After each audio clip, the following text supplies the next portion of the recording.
वालेकुम दोस्तों, current affairs के हवाले से ही अॼु असीं ॾिसंदासीं पाकिस्तानी करंसी यानी रुपयो ऐं डॉलर जी जेका हले पई काफ़ी अरसे खां क़ीमत वधंदी पई वञे। डॉलर जी ऐं पाकिस्तानी करंसी जी क़ीमत ॾींहों ॾींहुं किरे पई ऐं कुझु ॾींहंनि जी सूरत हाल आहे जेका वक़्त खां जीअं पाकिस्तान में माना ही महांगाई जेका असां वटि आई आहे, IMF जा सिलसिला हलनि पिया, कर्ज़ ॾियनि था या कोन था ॾियनि, पुराणियूं किस्तूं वठनि था। अच्छा, हा, इन सां गॾोगॾु जेको आहे सो ही डॉलर जो जेको रेट आहे उहो बि असां वटि महांगाई जो हिकिड़ो वॾो सबबु पियो थिए। छाजे करे जो असांजी जेका परचेज़िंग थिए थी ऐं या जेका लेन देन थिए थी आलमी सतह ते, उहा सॼी डॉलर में थींदी आहे मोस्टली। ॿियनि करंसीज़ में बि थी सघे थी, जेके स्ट्रॉन्ग वॾियूं करंसीज़ आहिनि, पर तक़रीबन जेका असां काफ़ी हद ताईं डॉलर में आहे। हाणे डॉलर जो रेट जेको आहे सो घटि थियणु वधि थियणु इहो त असां डिस्कस कयो, पर इहो डॉलर एतिरो मज़बूत छो आहे? मज़बूत इहो इन करे आहे जो पहिरियां उन्हनि जी पंहिंजी जेका इकोनॉमिकल तरक़ी आहे अमेरिका जी, उहा उन जो सबबु आहे। उन्हनि वटि जेको आहे सो इंडस्ट्री उन्हनि जी स्ट्रॉन्ग आहे, ठीकु आहे, कारोबार उन्हनि जो तमामु घणो आहे। ऐं प्लस जेको आहे सो माज़ी में जॾहिं ही डॉलर जेको आहे ही जेको पुराणो सिस्टम हो 1972 ताईं गोल्ड स्टैंडर्ड सिस्टम हो, माना हर डॉलर जे पोयां ही सोन जी हिकिड़ी मुक़ररु मिक़दार हुई जेका ही डॉलर जे पोयां पंहिंजे बैंक में ही रिज़र्व में रखंदा हुआ, ठीकु आहे। उहो उन खां पोइ गोल्ड स्टैंडर्ड सिस्टम ख़तमु थियो। अॻिते हली अॼुकल्ह जेको आहे ॿियो को हिकिड़ी पंहिंजो बैंकूं आहिनि, जेके स्टेट बैंक हूंदी आहे, उहा तइनि कंदी आहे पंहिंजे मुल्क जी करंसी जो जेको रेट आहे, उन में ॿियूं शयूं बि उहे इंक्लूड कंदा आहिनि, ठीकु आहे। पर हिननि जो बैकअप जेको आहे पुराणो थियल आहे, उन खां प्लस पोइ हिननि जी जेका तरक़ी आहे उनजे करे आहे, ऐं सॼी दुनिया डॉलर में ई ट्रेड कंदी आहे, ठीकु आहे। अच्छा, इन ते घणो पाण कोन था ॻाल्हायूं, इंट्रो थी वियो बेसिक। हाणे पाण अचूं था पाकिस्तान जे हालात जी तरफ़ थी। ऐं अॼु जॾहिं ही तव्हां वटि डिस्कस करियां पियो त अॼु 22 तारीख़ जुलाई जी ऐं 2022 आहे।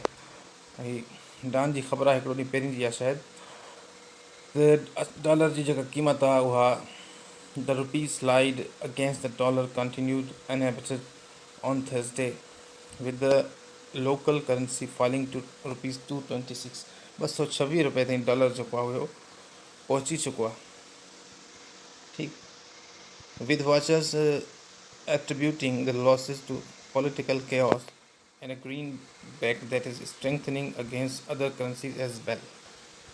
हा, इन जो सबबु बि ॾिसो, जेके ॿिया जेके आहिनि माहिर माशियात जा, इहो ॿुधाए थो त भई छा पिया चवनि त पाकिस्तान में जेका सियासी बेयकीनी आहे, ख़बर कोन थी पए हिते त कंहिंजी हुकूमत थी अचे, कंहिंजी हुकूमत थी वञे। कुझु वक़्त खां माना जेको पाकिस्तान में अहिड़ी हले पई त कंहिंखे बि यकीन कोन्हे त बाबा इमरान ख़ान जी हुकूमत केतिरा ॾींहं हलंदी। वरी जे हीअ आया आहिनि शहबाज़ शरीफ़ वारा, त इन्हनि जी बि ख़बर नथी पए छा थो थिए, इलेक्शन कमीशन छा थी करे ऐं कहिड़ा फ़ैसिला था अचनि, नेब छा थी करे। हिकिड़ी अहिड़ी बेयकीनी आहे, उहा बेयकीनी जेका असां कंट्रीब्यूट करे पई। ऐं जेको आहे सो माण्हू, सही सिधी ॻाल्हि आहे, इन्वेस्टर जेके आहिनि उहे इन्वेस्ट नथा कनि, अहिड़ी का सिचुएशन हूंदी आहे, ठीकु आहे। ऐं नतीजतन छा पियो थिए त ग्रीन बैक यानी डॉलर जेको आहे, डॉलर खे बि चवंदा आहिनि, डॉलर खे ग्रीन बैक आहे, माण्हू जी ग्रीन बैक में मुराद हिते डॉलर आहे, उहो डॉलर ॾींहों ॾींहुं वधंदो पियो वञे। ऐं ॾिसूं था हिते वधीक छा थो ॿुधाए त when the session opened today, local currency depreciated 2.0 at 227 against the greenback. 227 ताईं माना ही वञी रसियो हो डॉलर। ऐं however the rupee made a nominal recovery. उन खां पोइ वरी कुझु हिन में थोरी बहितरी आई 83 पैसनि जी, ऐं वापसि 226 ते आयो। अच्छा, हाणे पॉलिटिकल केओस पाण पहिरीं बि डिस्कस कयो, पॉलिटिकल केओस कहिड़ो आहे, पाण सियासी बेयकीनी पहिरीं पाण डिस्कस कई, पाण जेका हले पई उन ते पाण घणो नथा ॻाल्हायूं। वरी माना सियासी बेयकीनी खे सबबु ठाहिनि पिया त माना डॉलर जी जेका वैल्यू आहे उन में माना वॾो सबबु इहो आहे पंहिंजी जेका सियासी बेयकीनी आहे पाकिस्तान में। FAP chairperson Malik Bostan attributed the rupee's consistent decline in the last 5 sessions to political chaos and the rise in the dollar's value in the international markets.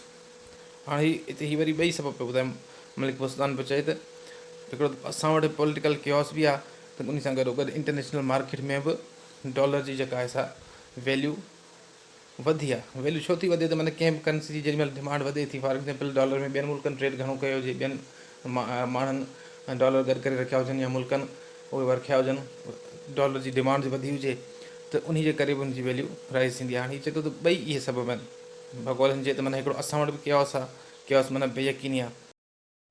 अच्छा ॾिसो हाणे सबबु कीअं थो थिए पॉलिटिकल कयोस, छाजे करे करंसी किरे थी पॉलिटिकल कयोस जे करे, त जेके इन्वेस्टर्स आहिनि उन्हनि जो कॉन्फिडेंस किरे थो, हू सम्झनि था हिते सिचुएशन अहिड़ी पवंदी असांजी जेका इन्वेस्टमेंट आहे उन ते असांखे फ़ाइदो न मिलंदो, उन जे करे असां फ़िलहालु पंहिंजा पैसा रोके था छॾियूं।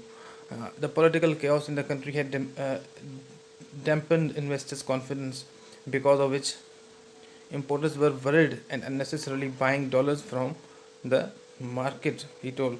The demand for dollars was rising in the interbank market as a result. हाणे लाज़मी चवंदे तव्हांखे शक हूंदो पंहिंजी करंसी ते एतबार न बीहंदो, तव्हां ॾिसंदव जेका करंसी स्ट्रॉंग आहे तव्हां उहा वठंदव, त उन जे करे डॉलर माण्हुनि जेको आहे सो उन पासे इन्वेस्टमेंट घणी थी वई, डॉलर माण्हुनि करे करणु शुरू कया। ठीकु आहे, हाणे उन सां गॾोगॾु ॾिसो ॿुधाए पियो त in addition the dollar's value has risen against over 40 currencies, including the British pound and Japanese yen over the last week, which had affected the rupee in the local market. हाणे बकौल हिन जी त ॾिसो चए थो 40 ॿियूं करंसीज़ आहिनि जेके डॉलर जे मुक़ाबले में किरियूं आहिनि, माना डॉलर सिर्फ़ु रुपए खे असांजे हिट न कयो, 40 ॿियूं करंसीज़ बि आहिनि हुननि खे बि हिट कयो अथसि। इन जो मतिलबु आहे त असांजो जेको इंटरनल प्रॉब्लम बि आहे त ही एक्सटर्नल ॿाहिरीं दुनिया में बि हिन जी राइज़ थी आहे ऐं उते ॿई मसइला गॾु थिया आहिनि, तंहिं करे ही रुपए जी जेका क़दुरु आहे, जेका हिन जी क़ीमत आहे उहा घटि थी आहे ऐं डॉलर जी वधी आहे। हाणे ॾिसो हीउ छा थो चए, he ask the State Bank of Pakistan to take strict actions against banks involve in speculations so the artificial increase in the dollar's price could be stopped. The FAB chairperson also asked the government to negotiate with the IMF for the early release of the tranche so investors' confidence could be restored. हाणे ॾिसो हाणे माना हिकिड़ो त हीउ मशवरो थो ॾिए त IMF सां जेका तव्हांजी डील पई हले उन खां तव्हां फ़ौरन हुन खां इमदाद वठो त जीअं करंसी जी जेका वैल्यू आहे उहा वरी वापसि अची सघे।